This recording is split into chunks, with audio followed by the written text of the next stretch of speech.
승인 도장이 찍혔습니다. 그 도장은 한국을 핵추진 잠수함 국가로 바꾸는 신호였습니다. 하지만 언론은 이 사실을 보도하지 않았습니다. 외신도 전문가들도 침묵했습니다. 그리고 이상한 일이 벌어졌습니다. 그날 이후 동해의 바다는 달라졌습니다. 감시망에 잡히던 미세한 음파들이 하나둘 사라졌고 초계기들은 기존 항로를 버리고 정체불명의 구역을 피해갔습니다.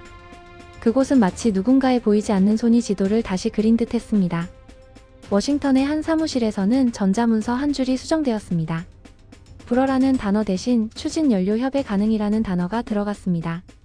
단 3글자가 바다의 균형을 무너뜨렸습니다. 하지만 누구도 그 의미를 공개하지 않았습니다. 그리고 한 영국인 군사 전문가가 조용히 말했다고 합니다. 이건 무기가 아니라 판도를 바꾸는 신호였습니다. 도대체 그 한 줄에 어떤 비밀이 숨어 있었던 걸까요? 지금부터 그 조용한 문장의 뒷면을 확인해 보시죠. 이번 일은 한국의 판을 바꿀 겁니다. 30년 경력의 국제개발 전문가로서 확신합니다. 그래서 저는 모든 걸 내려놓고 직접 확인하기로 했죠. 진실이 뭔지 말입니다. 저는 마이클 스톤, 영국 출신으로 25년간 아시아 지역 국제개발 프로젝트를 담당해왔습니다.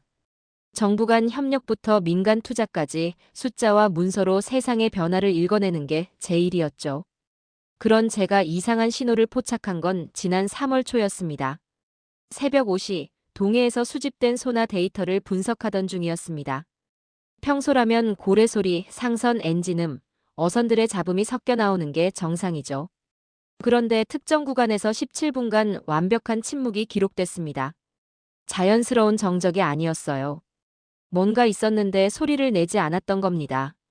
소리 대신 정적. 이건 보통이 아니다.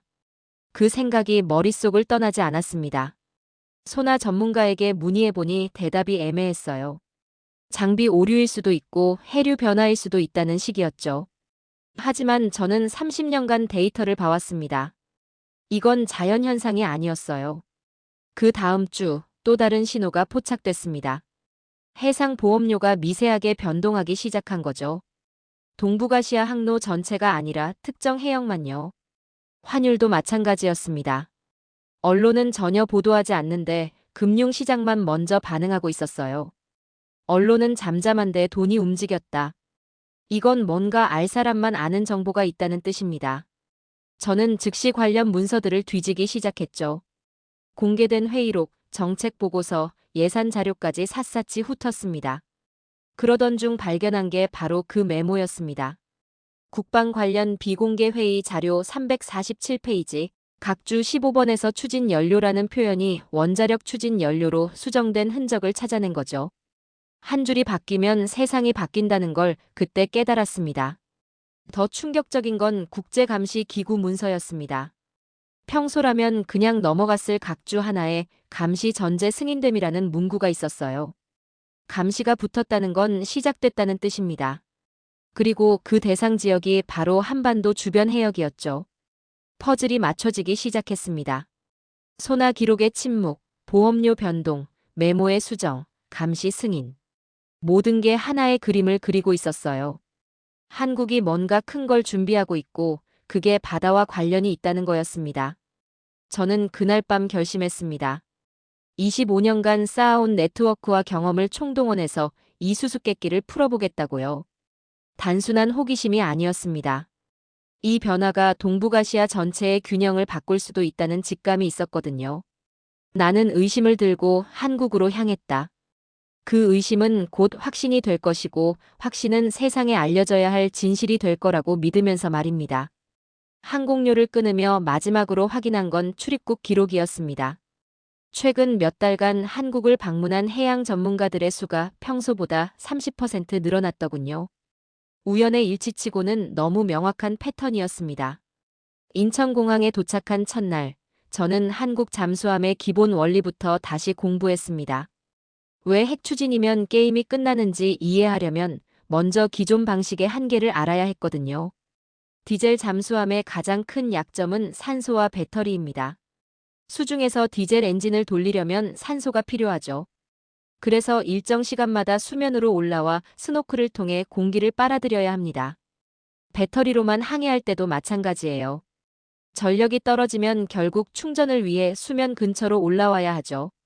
전력은 함정의 시간과 공간이다. 이 말이 무슨 뜻인지 그때서야 완전히 이해했습니다. 전력이 부족하면 시간도 공간도 제약을 받게 되거든요. 그런데 핵분열은 이 모든 제약을 한 번에 없애버립니다. 원자로는 산소 없이도 열을 만들어내고 그 열로 증기를 발생시켜 터빈을 돌리죠. 터빈이 발전기를 돌리면 막대한 전력이 생산됩니다. 이 전력으로 추진 모터를 돌리고 동시에 해수를 담수화하고 공기를 정화할 수도 있어요. 담수화와 공기 정화. 이게 핵심이었습니다. 승조원들이 마실 물과 숨 쉴 공기를 함정 내부에서 자체 생산할 수 있다는 뜻이거든요. 더 이상 외부에 의존할 필요가 없어지는 거죠. 하지만 가장 놀라운 건 속도와 은밀함의 동시 확보였습니다. 기존 상식으로는 빠르면 시끄럽고 조용하면 느렸어요. 디젤 잠수함이 고속으로 항해하면 엔진 소음과 프로펠러 캐비테이션 때문에 쉽게 탐지되거든요. 속도와 은밀함을 동시에 처음엔 불가능해 보였습니다. 그런데 핵추진은 이 딜레마를 해결해버렸어요. 충분한 전력이 있으니까 소음 차단 시스템에도 에너지를 쏟을 수 있고 프로펠러 설계도 효율성보다 정숙성에 맞출 수 있거든요. 서울에서 만난 해양공학 교수는 이렇게 설명했습니다. 핵추진 잠수함은 수중에서 25노트 이상의 속도를 며칠이고 유지할 수 있다고요. 디젤 잠수함이라면 상상할 수 없는 일이죠. 그러면서 교수가 던진 질문이 제게 충격을 줬습니다. 2달 동안 한 번도 수면으로 올라오지 않고 항해할 수 있다면 그 잠수함이 지금 어디 있는지 아십니까? 2달의 침묵. 그 의미를 그제야 깨달았습니다. 적이 잠수함의 위치를 모른다면 적은 2달 내내 불안에 떨어야 하는 거예요. 언제 어디서 공격이 올지 예측할 수 없으니까요. 쫓지 말고 기다려라. 이게 핵추진 잠수함의 새로운 교리였습니다. 빠르게 추격하는 게 아니라 미리 중요한 지점에서 대기하고 있다가 적이 오면 공격하는 거죠. 마치 거미줄을 치고 기다리는 거미처럼요. 은밀함은 자리의 비밀이 아니라 확률의 장악이다. 교수의 이 말이 머릿속에 계속 맴돌았습니다. 한 곳에 숨어 있는 게 아니라 여러 곳에 있을 가능성을 만들어내는 거였어요. 2달의 침묵은 적에게 2달의 불면을 준다. 이것이 바로 억지력의 핵심이었습니다. 공격하기 전에 반격당할 가능성을 계산해야 하는데 그 계산이 불가능해지는 거죠. 카페에서 나오며 저는 확신했습니다. 한국이 추진하고 있는 게 단순한 기술 업그레이드가 아니라 아예 다른 차원의 전략 전환이라는 걸요. 그리고 그 전환이 이미 시작됐다는 신호들을 제가 포착한 거였습니다. 호텔로 돌아가는 길에 문득 생각났습니다. 지난주 동해에서 포착된 17분간의 침묵이 혹시 이미 시작된 변화의 증거는 아닐까 하고요. 한국 잠수함 전력의 역사를 파악하는 데는 사흘이 걸렸습니다. 장보 고급부터 도산 안창호급까지 각 단계마다 명확한 목표와 전략이 있었더군요. 장보 고급과 손원 1급 시절에는 삼직 운용이라는 원칙을 철저히 지켰습니다. 함정 3척 중 한 척은 작전, 한 척은 수리, 한 척은 교육 훈련. 이게 현실적인 운용 방식이었죠. 아무리 좋은 함정이라도 정비 없이는 바다에 나갈 수 없으니까요. 계단을 차근차근 올랐다. 한국 해군의 접근 방식이 바로 이거였습니다. 무리하지 않고 한 단계씩 확실히 익힌 다음 단계로 넘어가는 거예요. 그러다 도산 안창호급 1차 함이 등장하면서 모든 게 바뀝니다. 6발의 현무 잠대지 탄도미사일을 탑재한 순간 한국은 최소 보복 능력을 확보하게 된 거죠. 보복의 문이 열렸다. 이게 얼마나 중요한 변화인지는 냉전사를 조금만 공부해봐도 알 수 있습니다. 핵 억지론에서 가장 중요한 건 확실한 보복 능력이거든요. 상대가 먼저 공격해도 반드시 보복할 수 있다는 확신을 주는 거죠. 서울에서 만난 전략연구소 박사는 흥미로운 이야기를 들려줬습니다. 2차 함인 장영실함에는 수직 발사관 10개가 탑재될 예정이라고 하더군요. 발사관 하나는 협상력 하나다. 박사의 이 말이 핵심을 찔렀습니다. 6발에서 10발로 늘어난다는 건 단순히 화력이 증가하는 게 아니에요. 선택지가 늘어나는 거죠. 한 번의 출격으로 여러 목표를 동시에 타격할 수도 있고 상황에 따라 미사일 종류를 바꿔 탑재할 수도 있거든요. 더 놀라운 건 3차 함 계획이었습니다. 4,500톤급으로 규모를 키운다는 거였어요. 기존 도산 안창호급이 3,000톤급이니까 1.5배로 커지는 셈이죠. 공간은 곧 옵션이다. 플랫폼이 커지면 탑재할 수 있는 장비와 무기의 종류가 다양해집니다. 미사일만 늘리는 게 아니라 소나 장비, 통신 장비, 생활 공간까지 여유가 생기거든요. 승조원들이 더 오래, 더 편안하게 임무를 수행할 수 있게 되는 거죠. 플랫폼은 교리의 거울이다. 함정의 크기와 성능을 보면 그 나라가 어떤 전략을 추구하는지 알 수 있어요. 한국이 점점 대형화하는 건 더 먼 바다, 더 오랜 임무, 더 다양한 역할을 염두에 두고 있다는 뜻입니다. 부산에서 만난 조선소 관계자의 말도 인상적이었습니다. 함정 건조 기술이 축적되면서 이제는 설계 변경도 훨씬 빨라졌다고 하더군요. 새로운 장비나 무기 체계가 나오면 바로 반영할 수 있다는 거예요. 톤수가 늘면 임무의 어휘가 늘어난다. 이게 바로 한국 잠수함 전력 발전의 핵심이었습니다. 단순히 더 큰 함정을 만드는 게 아니라 더 다양한 임무를 수행할 수 있는 능력을 키우는 거죠. 그런데 가장 흥미로운 건 로드맵이었습니다.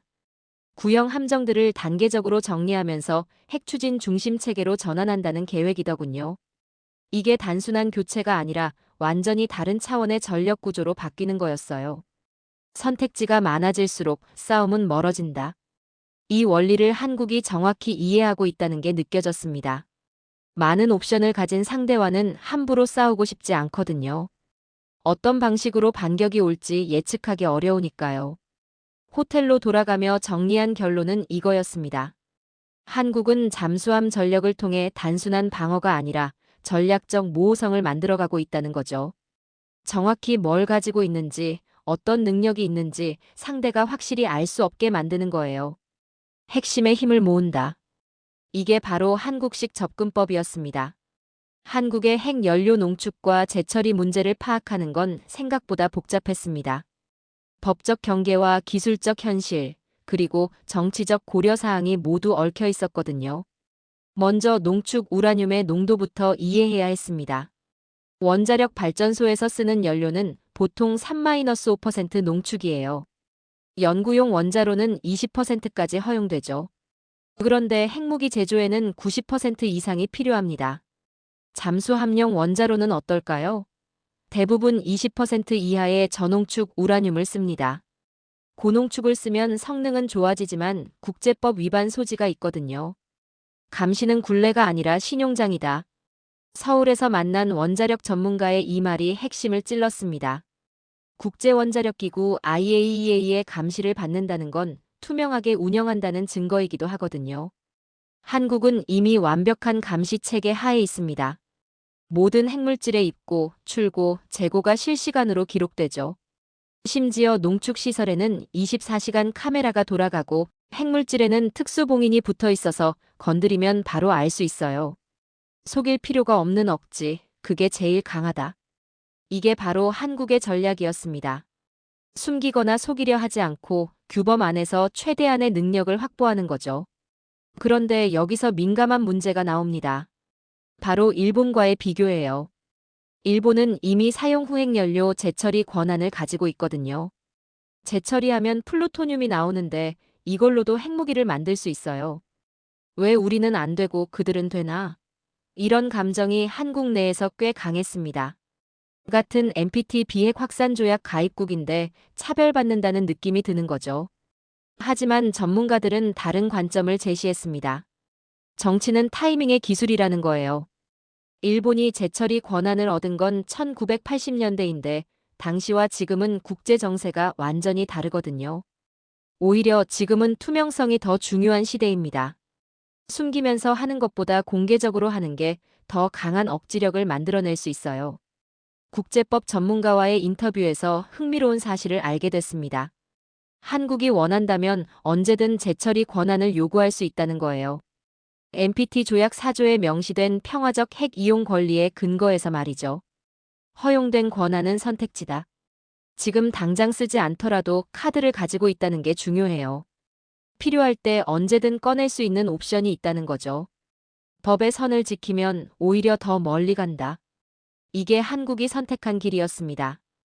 규범을 어기면서 단기적 이익을 얻는 것보다 규범 안에서 장기적 신뢰를 쌓는 게 더 유리하다고 판단한 거예요. 실제로 한국의 원자력 기술은 세계 최고 수준입니다. RPR 1400 원자로는 안전성에서 세계 1위를 인정받았고 바라카 원전 수출도 성공했죠. 이런 신뢰를 바탕으로 하면 잠수함용 원자로 개발도 국제사회의 이해를 얻을 수 있어요. 부산의 한 연구소에서 만난 엔지니어는 이렇게 말했습니다. 기술적으로는 이미 준비가 됐다고요. 문제는 정치적 결정이라는 거였어요. 감시 체계도 오히려 한국에게 유리할 수 있습니다. 투명하게 운영한다는 걸 증명할 수 있거든요. 의심받을 일이 없으니까 더 당당할 수 있어요. 마지막으로 만난 정책 연구자의 말이 인상적이었습니다. 한국은 이미 사실상의 핵 잠재력을 가지고 있다는 거예요.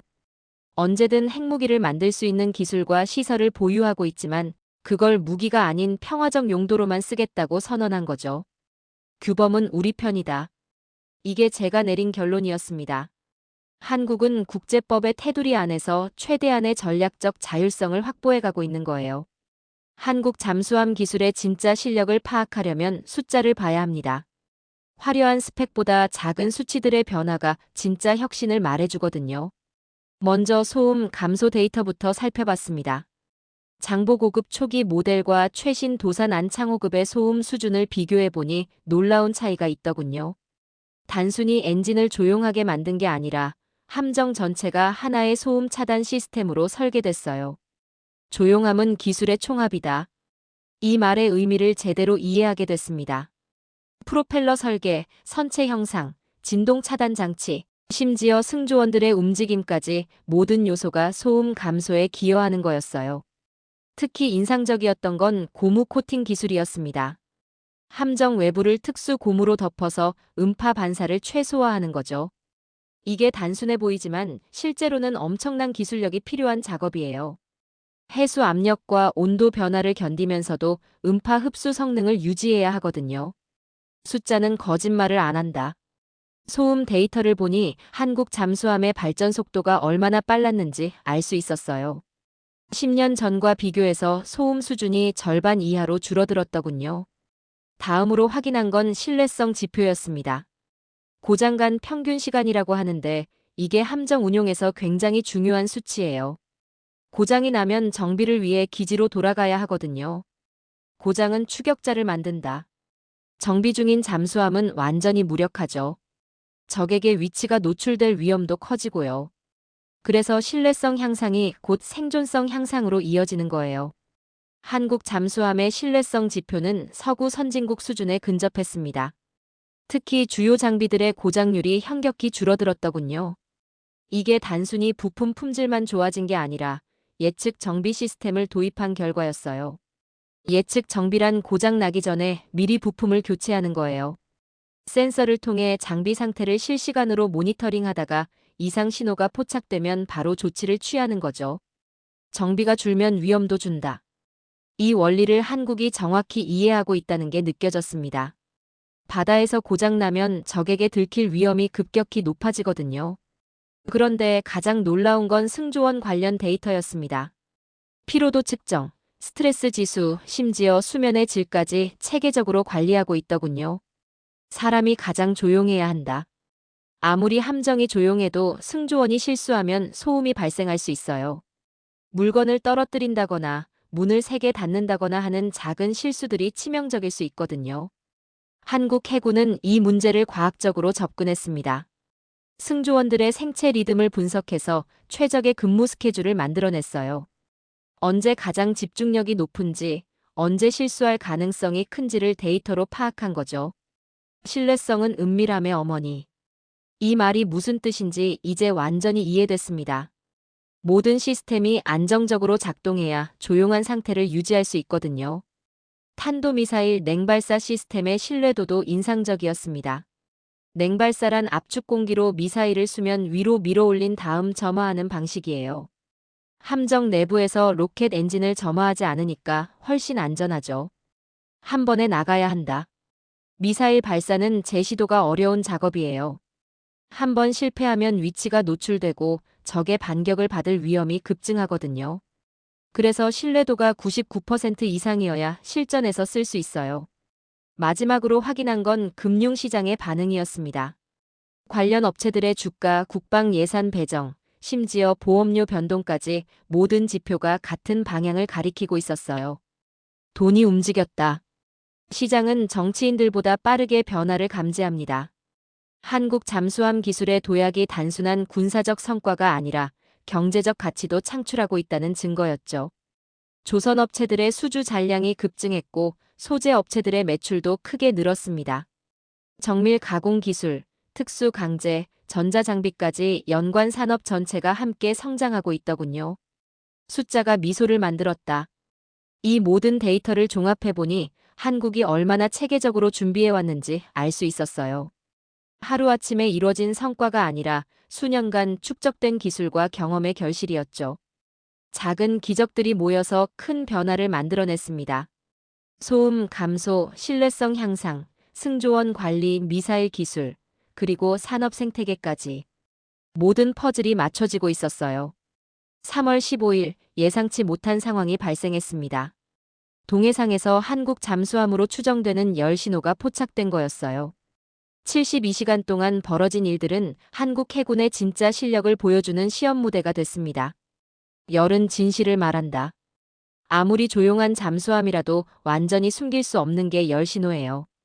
원자로에서 나오는 열, 엔진에서 발생하는 열, 심지어 승조원들의 체온까지 모든 게 적외선으로 탐지될 수 있거든요. 문제는 그 열 신호가 예상보다 훨씬 작았다는 거였습니다. 기존 디젤 잠수함의 절반도 안 되는 수준이었어요.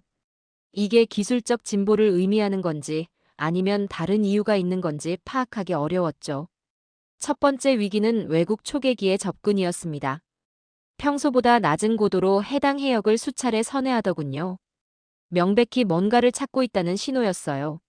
하늘에 눈이 다가온다. 초계기에는 최신 음향 탐지 장비와 적외선 센서가 탑재돼 있습니다. 수면 근처에 있는 잠수함이라면 쉽게 발견될 수 있는 거죠. 그런데 놀라운 일이 벌어졌습니다. 72시간 내내 한국 해군에서는 어떤 무선 통신도 하지 않았어요. 완전한 침묵을 유지한 거죠. 이게 얼마나 어려운 일인지 아시나요? 침묵은 무기가 된다. 통신을 하지 않으면 위치 추적이 거의 불가능해집니다. 하지만 동시에 상황 파악도 어려워지죠. 함정과 기지 사이의 연락이 끊어지는 거니까요. 두 번째 위기는 더 심각했습니다. 연합 해상훈련 중에 소나 블라인드 구역이 발생한 거예요. 블라인드 구역이란 음파가 제대로 전달되지 않는 해역을 말해요. 수온 차이나 해류 때문에 생기는 자연현상이죠. 소리가 사라졌다. 블라인드 구역에서는 가장 최신 소나 장비도 무용지물이 됩니다. 바로 옆에 잠수함이 있어도 탐지할 수 없어요. 반대로 말하면 잠수함 입장에서는 완벽한 은신처가 되는 거죠. 문제는 이 상황을 어떻게 해석하느냐였습니다.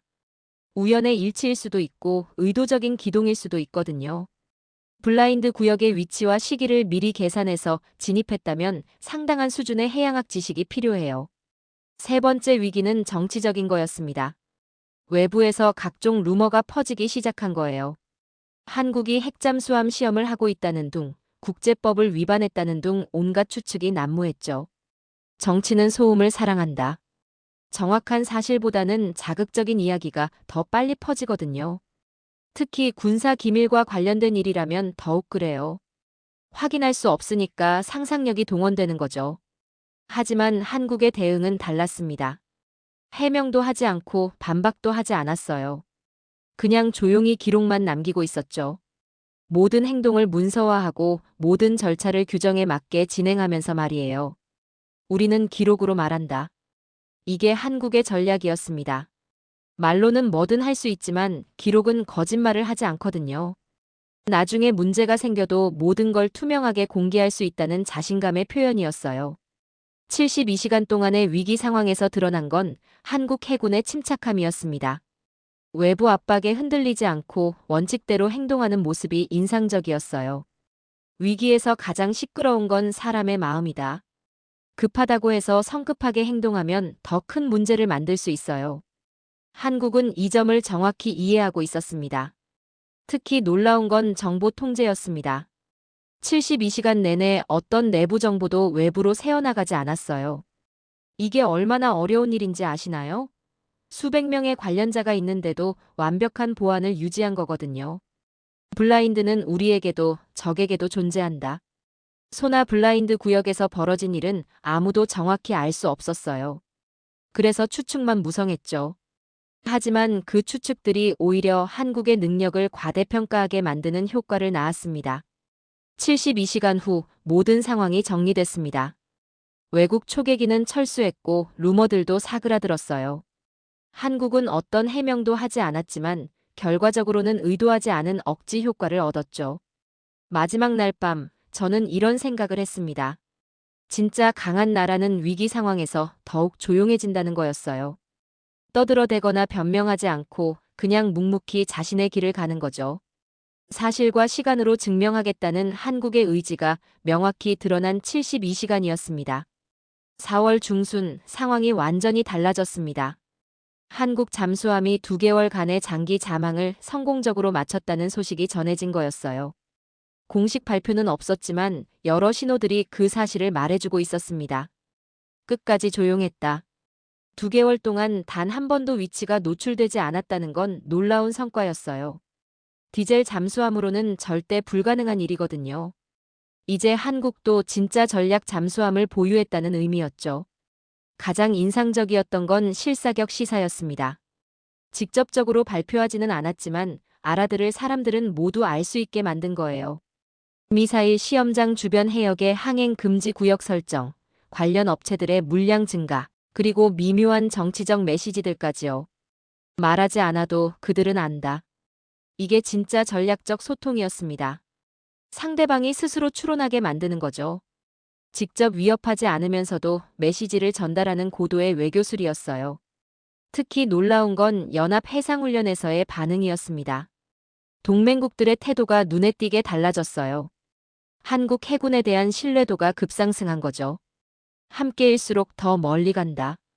동맹의 핵심은 상호 신뢰인데 한국이 진정한 전력을 보유했다는 인식이 퍼지면서 발언권도 크게 늘어났습니다. 이제는 보호받는 입장이 아니라 함께 보호하는 입장이 된 거예요. 연합훈련에서 한국 잠수함의 역할도 완전히 바뀌었습니다. 기존에는 주로 연안 방어나 보조 임무를 맡았는데 이제는 원거리 투사 임무까지 논의되기 시작했어요. 지도는 좁아졌다. 원거리 투사 능력이 있다는 건 작전 반경이 그만큼 넓어진다는 뜻입니다. 필요하면 대서양까지도 갈 수 있다는 시나리오가 제시됐을 때 참석자들의 반응이 인상적이었어요. 억지는 위치가 아니라 불확실성에서 태어난다.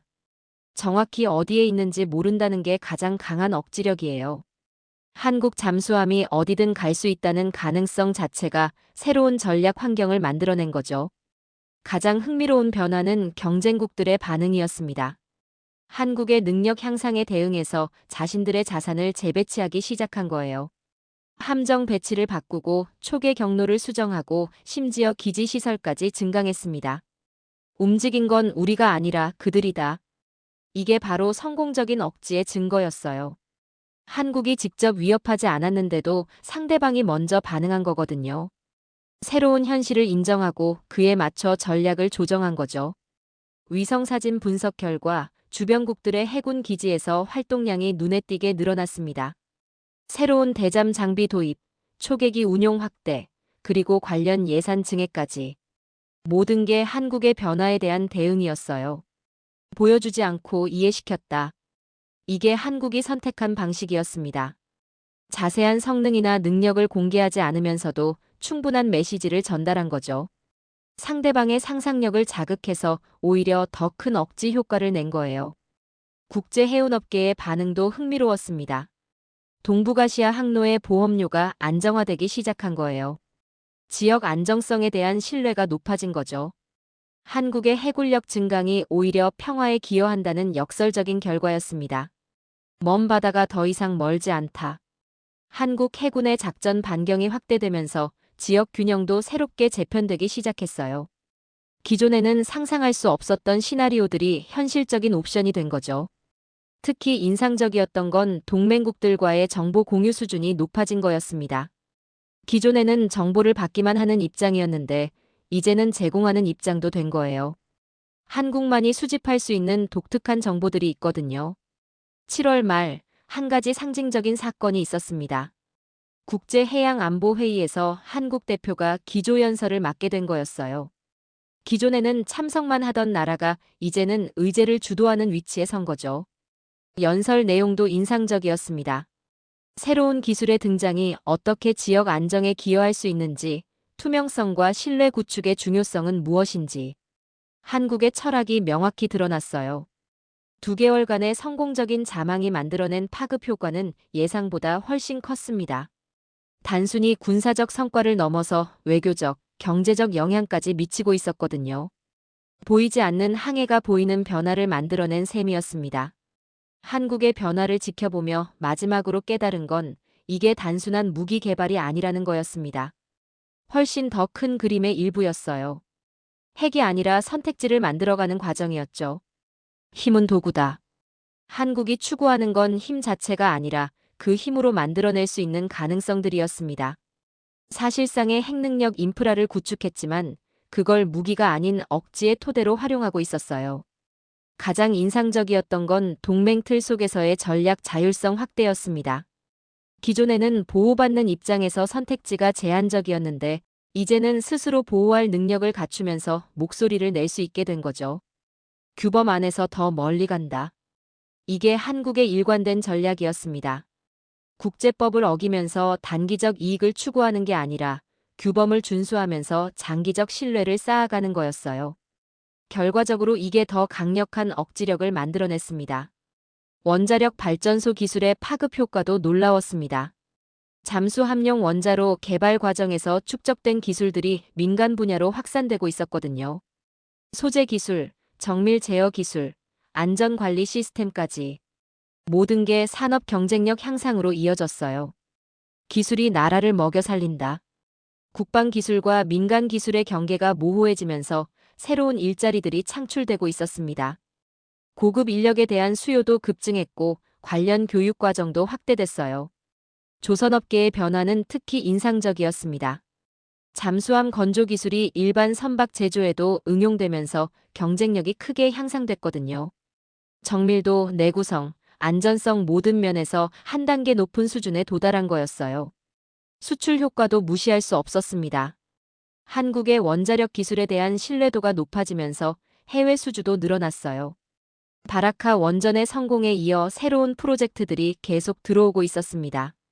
하지만 가장 중요한 건 다음 세대에 남길 유산이었습니다. 손자들에게 남길 이름. 단순히 강한 나라가 아니라 존경받는 나라가 되는 거였어요. 조용한 강국. 이게 한국이 지향하는 모델이었습니다. 떠들어대지 않으면서도 실력으로 인정받는 나라, 위협하지 않으면서도 함부로 건드릴 수 없는 나라가 되는 거죠. 교리, 사람, 신뢰의 완성이 마지막 퍼즐이었습니다. 아무리 좋은 장비가 있어도 그걸 운용할 사람이 준비되지 않으면 무용지물이거든요. 한국은 이 점을 정확히 이해하고 체계적으로 준비해왔어요. 새로운 교리도 인상적이었습니다. 기존의 연안 방어 중심에서 원거리 억지로 전환한 거였어요. 상대방이 도발을 생각하기 전에 미리 억제하는 개념이죠. 훨씬 적극적이면서도 평화적인 접근법이었습니다. 인력 양성 시스템도 완전히 새로워졌습니다. 단순히 기존 기술을 가르치는 게 아니라 미래 기술에 대응할 수 있는 창의적 사고력을 기르는데 중점을 뒀어요. 20년, 30년 후를 내다보는 장기적 관점이었죠.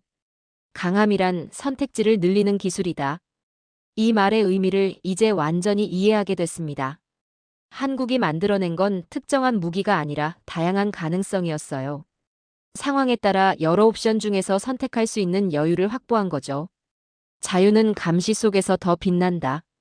국제 감시를 받으면서도 당당할 수 있다는 건 정말 투명하게 운영하고 있다는 증거예요.